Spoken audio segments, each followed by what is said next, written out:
Kita sebelum lanjut ke pertanyaan, ini saya akan tayangkan VT, sebuah tayangan yang ini viral di media sosial yang terjadi di Lampung. Nah, biasanya kalau jodoh itu kan ada kecocokan, ya kan? Ada kerukunan di sana, tapi ini justru terjadi perceraian dan ini dipestakan. Jadi ini pesta perceraian di Lampung. Berikut tayangannya.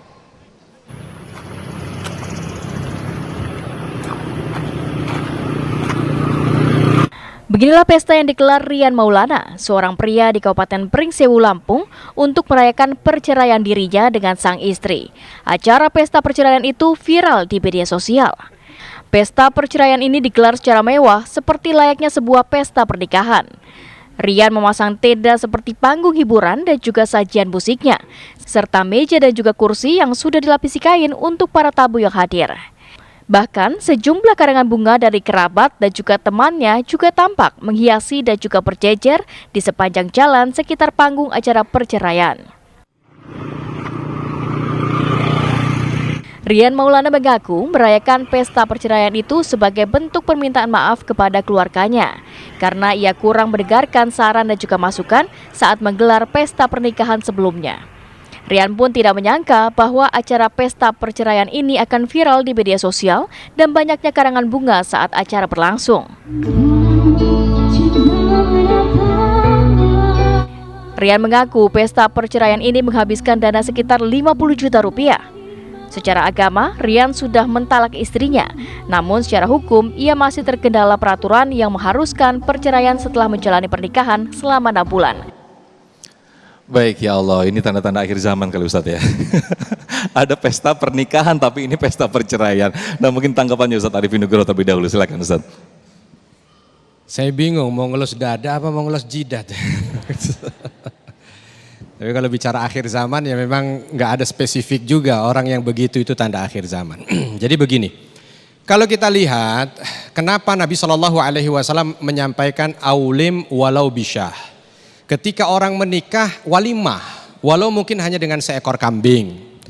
Ada sunnahnya di sana, makanya walimah pesta di saat orang menikah itu ibadah. Kenapa? Karena kebahagiaan. Dan bahagian daripada sunnah yang disampaikan, orang itu kalau bahagia diminta untuk menunjukkan, jangan didiam-diamin. Gitu. Makanya orang kalau lagi mimpi baik sunnahnya boleh ngomong sama yang lain. Beda kalau dia mimpi buruk. Ya. Nah terus bagaimana dengan orang yang menjalani, nah ini pertanyaannya, kan itu kan kalau nikmat dia boleh berbahagia. Nah kita kan belum tahu ini bagaimana beliau ini. Apakah perceraian itu nikmat untuknya? Gitu kan kita nggak tahu.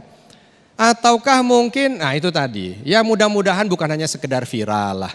Jadi kita ini perlu paham. Ketika menjalani pernikahan, Allah Subhanahu wa taala sampaikan bahwa pernikahan itu dengan istilah mitsaqan ghalidha, ikatan kuat suci yang mengikat Allah. Sebab orang ketika menikah dihalalkan dengan atas nama Allah. Jadi urusannya ketika menikah ini bukan hanya sekedar dengan pasangan kita, bukan sekedar dengan orang tua pasangan kita, tapi di hadapan Allah.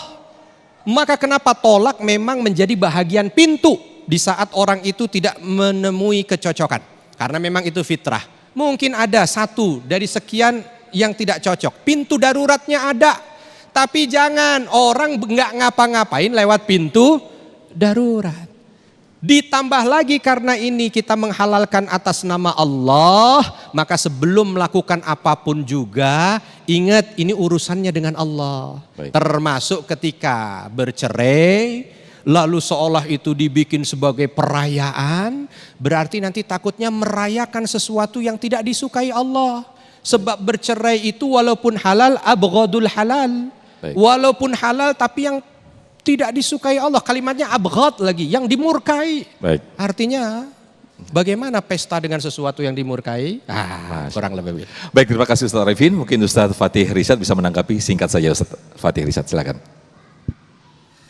Walimatul urs itu disebutnya resepsi pernikahan. Nggak ada walimatul firok. Walimah perceraian. Tadi kata Tuan Guru kita. Yang baik-baik tampakin, yang nggak baik tutup.